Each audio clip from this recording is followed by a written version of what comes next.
Hello everyone, welcome back to the class. So guys, आज हम लोग एक पोएम पढ़ेंगे डॉन एट पुरी, जो कि जयंत महापात्रा जी ने लिखा है। ठीक है, चलो स्टार्ट करते हैं आज का poem. So let's get started.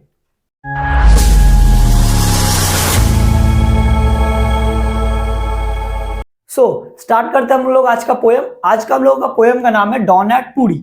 ठीक है, लिखा है जयंत महापात्रा ने। जयंत महापात्रा का जन्म 22 अक्टूबर 1928 को उड़ीसा में हुआ। ठीक है, कटक के उड़ीसा शहर में 22 अक्टूबर 1928 को जयंत महापात्रा जी का जन्म हुआ। ठीक है, उन्होंने लिखा है डॉन एट पुरी। पुरी पुरी जो जगह है वो उड़ीसा में है। पुरी कहाँ पे है? उड़ीसा में है। ठीक है, यहाँ ये वर्ल्ड वाइड फेमस है जगन्नाथ टेम्पल की वजह से। किसके वजह से? जगन्नाथ टेम्पल की वजह से, और तो और पुरी बीच की वजह से। यहाँ पे बीच है और तो और जगन्नाथ टेम्पल है, इसके वजह से ये वर्ल्ड वाइड बहुत फेमस है। ठीक है, अच्छा, डॉन एट पुरी जो है ये 18 लाइन का एक पोएम है। ये 18 लाइन का पोएम है जिसमें टोटल 6 स्टैंजास है। टोटल 6 स्टैंजास है जिसमें 3 लाइन हर स्टैंजा में, 3 लाइन हर स्टैंजा में और 6 स्टैंजा है। टोटल 18 लाइन का पोएम है। ठीक है, हम लोग अभी एक एक करके सारा एक एक लाइन टू लाइन एक्सप्लेन करेंगे, सारा एक एक करके समझते हैं। ठीक है, स्टार्ट करते हैं। हम लोगों का पोएम कुछ इस तरह से स्टार्ट हो रहा है। Endless crow noises, endless crow noises. ये जो पोएम है ये पुरी की एक सुबह का घटना है, जब पोएट, हम लोगों का जो पोएट है जयंत महापात्रा जी, वो पुरी के बीच पे घूम रहे थे। तब उनको दिखता है कि कुछ कौवे बहुत जोर जोर से शोर कर रहे हैं। A skull in the holy sand। वो जब थोड़ा आगे चलते हैं तो उनको दिखता है कि एक इंसान का खोपड़ी उस पवित्र माटी पे गिरा हुआ है। उस पवित्र माटी पे गिरा हुआ है क्या? इंसान का एक खोपड़ी।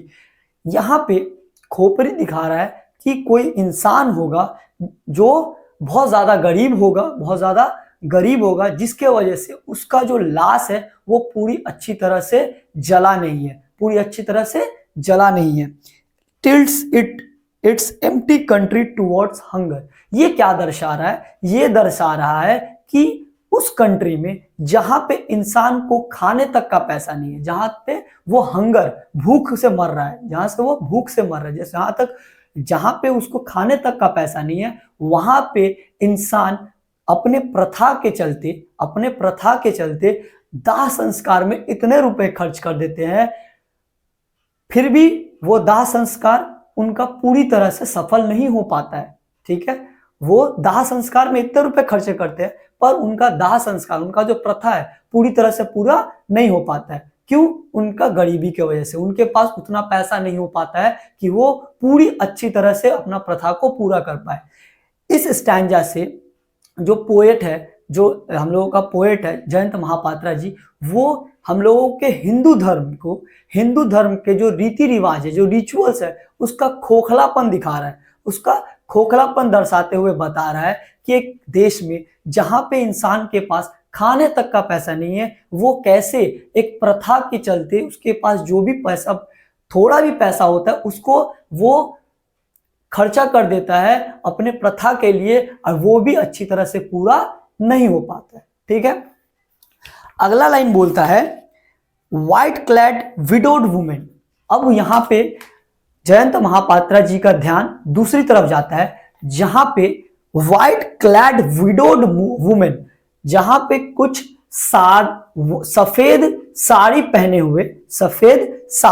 हुए कुछ विधवा औरत दिखते हैं, जिनको हम लोग के जयंत महापात्रा जी को क्या दिखता है? कुछ सफेद साड़ियां पहनी हुई कुछ औरतें पर उनका ध्यान जाता है।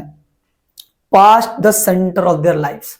यहाँ पे सेंटर ऑफ देयर लाइफ्स का मतलब होता है उनके जीवन का जो महत्वपूर्ण क्षण होता है, जो विधवा हो जाती है। ऐसा बोला गया है कि जो विधवा औरत होती है उसका जो सबसे महत्वपूर्ण क्षण होता है या सबसे महत्वपूर्ण चीज है, उनका पति होता है। तो यहां लिखा है past the centre of their life. तो इस लाइन से ये बताना चाहते हैं पोएट कि जो विधवा औरत है वो अपने जीवन का सबसे महत्वपूर्ण चीज खो चुकी है, जो कि उनका पति था। ठीक है, are waiting to enter the great temple. अब ये क्या हो रहा है, यहां पे क्या बोल रहा है, यहां पे पोएट बोल रहा है कि वो जो औरतें हैं, जो विधवा औरतें हैं, जो अपना महत्वपूर्ण चीज खो चुकी है, वो अभी सिर्फ और सिर्फ भगवान के भक्ति में लीन होना चाहती है और उस महान मंदिर के अंदर जाने का प्रतीक्षा कर रही है, कब वो गेट खुले, कब वो विधवा जो औरत है वो जाए, भगवान के शरण में बैठे और भगवान का नाम जपे। ठीक है, आगे चलते हैं। देयर ऑस्टर आइज, उनका जो सीधा साधा सूना जो आंखें हैं, जिनमें कोई भी अब सपना नहीं बचा, जिसमें आगे कुछ भी आशा नहीं बचा हुआ है। Stare like those caught in the net, क्या बोल रहा है, ऐसे देख रही है जैसे कि वो कोई जाल में फंस चुकी है, जैसे कि वो कोई जाल में फंस चुकी है। जैसे एक बर्ड, जैसे कि कोई बर्ड या कोई एनिमल को किसी अगर जाल में फंसा लिया जाए तो वो कैसे निर्ममता से, बहुत ही निर्ममता से, या फिर ऐसा बोलते हैं कि हेल्पलेसली, वो बिना कोई सहायता के उम्मीद के निहारते रहता है, कोई सहायता के लिए आए, वैसे ही वो औरतें आंखों से भगवान को देखते हुए, उस सूनी आंखों से भगवान को देखते हुए ये उम्मीद लगा रही है कि उनका भी कोई सहायता के लिए आए।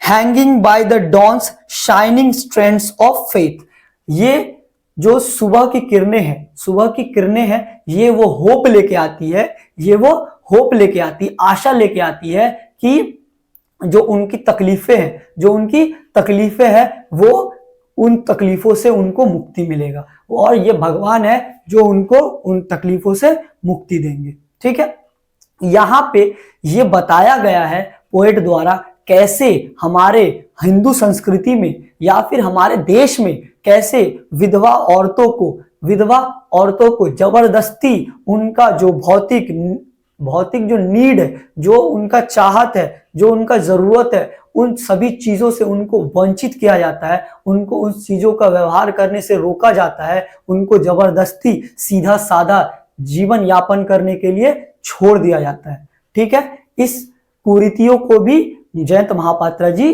प्रकाशित कर रहे हैं, लाइटेंड कर रहे हैं। ठीक है, अगला आता है the fail early light catches. अब बता रहा है कि सुबह का जो भोर का पहला किरण है वो क्या दिखा रहा है, ruined leprous cell leaning against one another.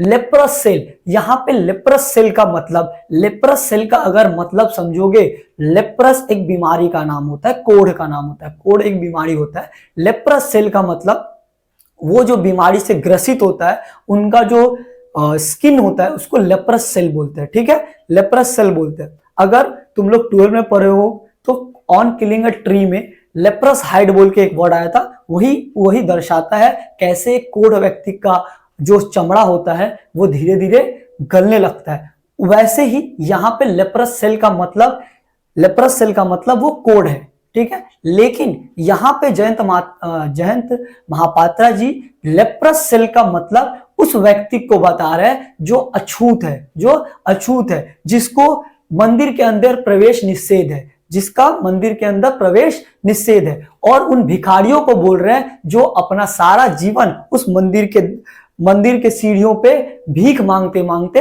अपना जीवन खत्म कर लेते हैं। ठीक है, यहाँ पे लेप्रस सेल का मतलब उस इंसान को दर्शा रहा है जो यहाँ पे दो मतलब निकलता है। एक जो कि उस भिखारी को बोला गया है जो उस सीढ़ियों पे अपना पूरा जीवन भीख मांगते मांगते खत्म कर लेता है, और उस इंसान को बोला गया है जिसको मंदिर के अंदर प्रवेश निषेध है, जिनका मंदिर के अंदर प्रवेश निषेध है। ठीक है, a mass of crouched faces without names, वो जो इंसान है वो झुंड बना के खड़े हैं, और उनका फेस बहुत ही सहमा हुआ डरा हुआ सा है, क्योंकि उनको पता है कि उनका जो पावर है, उनका जो शक्ति है वो सीमित है। उनको इस जो सोसाइटी है, उनका जो समाज है, उनको स्वीकृति नहीं दिया गया है, उनको मंदिर के अंदर प्रवेश निषेध करके रखा है। इसीलिए उनका जो फेस है वो क्राउच्ड फेस है, मतलब उनका जो फेस है उससे साफ साफ डर, पावरलेस, जो कि उनका शक्ति नहीं है उसका फेस से वो साफ साफ दिखता है।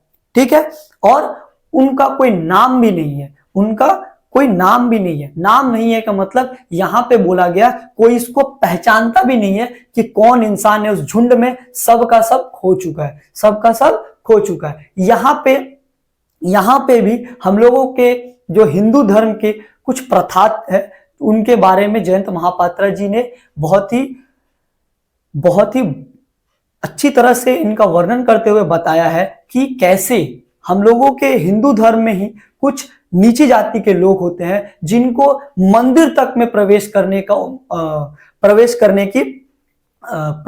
के लिए नहीं दिया जाता है, प्रवेश करना नहीं दिया जाता है। क्यों नहीं दिया जाता है? क्योंकि वो सिर्फ छोटी जाति के लोग हैं, इसी की वजह से, है ना।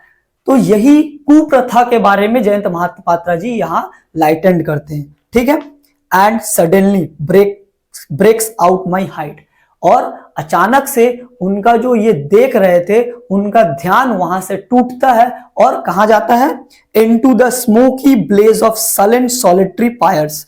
क्या बोलता है? उनका ध्यान अचानक से जाता है जलती हुई चिता से निकलती हुई धुएं की तरफ, जलती हुई चिता से निकलती हुई धुएं की तरफ उनका ध्यान आकर्षित होता है। मतलब वो जो सोच रहे थे, वो जो देख रहे थे, दृश्य देख के जो सोच रहे थे, वो जो अलग अलग लाइफ के बारे में या फिर रीतियों कुरीतियों के बारे में, प्रथा के बारे में सोच रहे थे, उससे उनका ध्यान टूटता है और उस जलती हुई चिता से निकलने वाली धुआं की तरफ उनका ध्यान जाता है।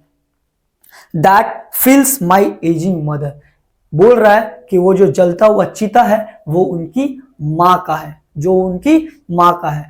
ठीक है, her last wish to be cremated here, उनका जो अंतिम इच्छा था वो था कि उनको यहां पे ही उनका दाह संस्कार किया जाए।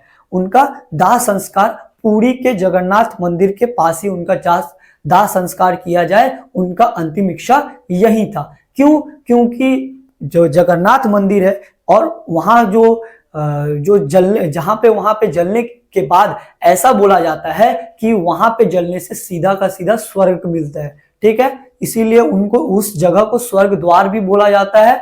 इसीलिए उनका आखिरी इच्छा था कि उनको वहां उनका दाह संस्कार वहीं पे हो ताकि उनको स्वर्ग की प्राप्ति हो। ठीक है, twisting uncertainty like light on the shifting sand, और दिख रहा है कि वो जो धुआं निकल रहा है वो भी अपना रास्ता बदल रहा है, वो भी अपना रास्ता बदल रहा है।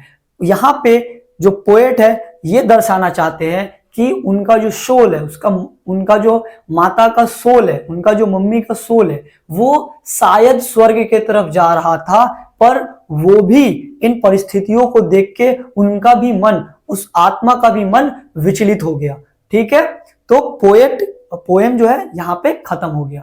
ठीक है, तो जयंत महापात्रा जी इस पोएम के द्वारा हम लोगों के जो भारत में गरीबी है, गरीबी के साथ साथ जो कुरीति है, जो प्रथा है और खासकर हिंदू धर्म का जो खोखलापन है वो उनको दर्शाने की कोशिश की है। ठीक है, तो ये था हम लोगों का पोएम डॉन एट पुरी। कैसा लगा पोएम जरूर बताना। मिलते हैं अगले वीडियो में, तब तक के लिए बाय बाय।